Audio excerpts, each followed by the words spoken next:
ब्रेकनंतर news प्लॅनेटमध्ये आपल्या सगळ्यांचं पुन्हा एकदा स्वागत। खरं तर पुढची बातमी आहे आंतरराष्ट्रीय स्तरावरची दिवसातली 6वी महत्त्वाची बातमी। बांगलादेशमध्ये गेल्या काही महिन्यांपासून सुरू असलेल्या राजकीय संघर्षावर मोठा निकाल आलाय। बांगलादेशच्या माजी पंतप्रधान शेख हसीना यांना बांगलादेशच्या ट्रिब्युनल कोर्टाने जुलै महिन्यामध्ये झालेल्या विद्रोहासाठी दोषी ठरवत फाशीची शिक्षा सुनावलेली आहे। आणि याच संदर्भामध्ये अधिक चर्चा करण्यासाठी यावेळेला आपल्यासोबत सतीश ढगे स्वतः जोडले गेलेले आहेत। निवृत्त लष्करी अधिकारी आहेत ते। सतीशजी, स्वागत आपलं। मानवतेच्या विरोधात गुन्ह्यांच्या प्रकरणात मानवतेच्या गुन्ह्यांसाठी दोषी ठरवणं म्हणजे नेमकी कुठल्या प्रकारची ही केस आणि ठोठावण्यात आलेली शिक्षा?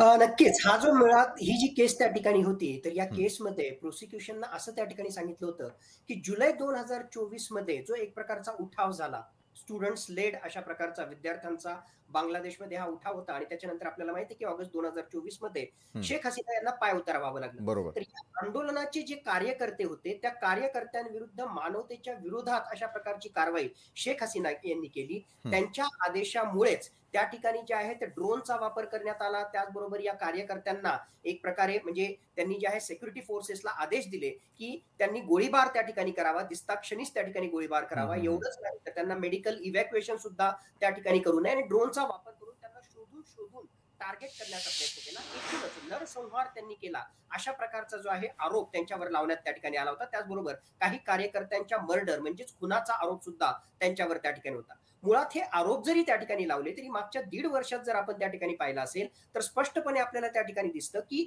तिथे असणारी सध्याची राजवट ही इस्लामिक एक्स्ट्रीमिस्ट ऑर्गनायझेशनचा पगडा असणारी आहे, जमाते इस्लामीचा पगडा असणारी अशा प्रकारची राजवट आहे। आणि मुळातच 1971 पासून आतापर्यंत मुजीबुर रहमान असतील किंवा शेख हसीना ज्या त्यांच्या सुपुत्री आहेत त्या असतील किंवा त्यांचा पक्ष आवामी लीग यांचा इतिहासच पुसण्याचा प्रकार हा मागच्या मोहम्मद युनूस आणि त्यांच्या सरकारने त्या ठिकाणी केलेला आहे। आणि आता फेब्रुवारी 2026 मध्ये ज्या निवडणुका होणार आहेत त्या सार्वत्रिक निवडणुकांमधून जर आवामी लीगला बाद करायचं असेल तर अशा निर्णयाच्या माध्यमातून एकतर्फी निवडणूक त्या ठिकाणी व्हावी, बीएनपी आवामी लीग या पक्षाला बाजूला हटवावं म्हणून हा सगळा प्रकार जे आहे या ज्युडिशियल वर्डिक्टच्या माध्यमातून इस्लामिक एक्स्ट्रीमिस्ट ऑर्गनायझेशन, त्याच्याशी संबंधित पार्टीज आणि महत्वाचं मोहम्मद युनूस यांच्या अंतरिम सरकारने केलेला असावा।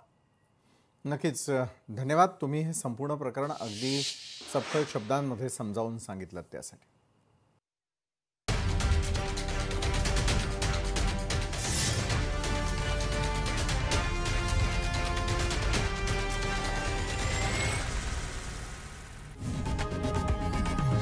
लोकशाही मराठी ऐका, पहा, जागरूक रहा।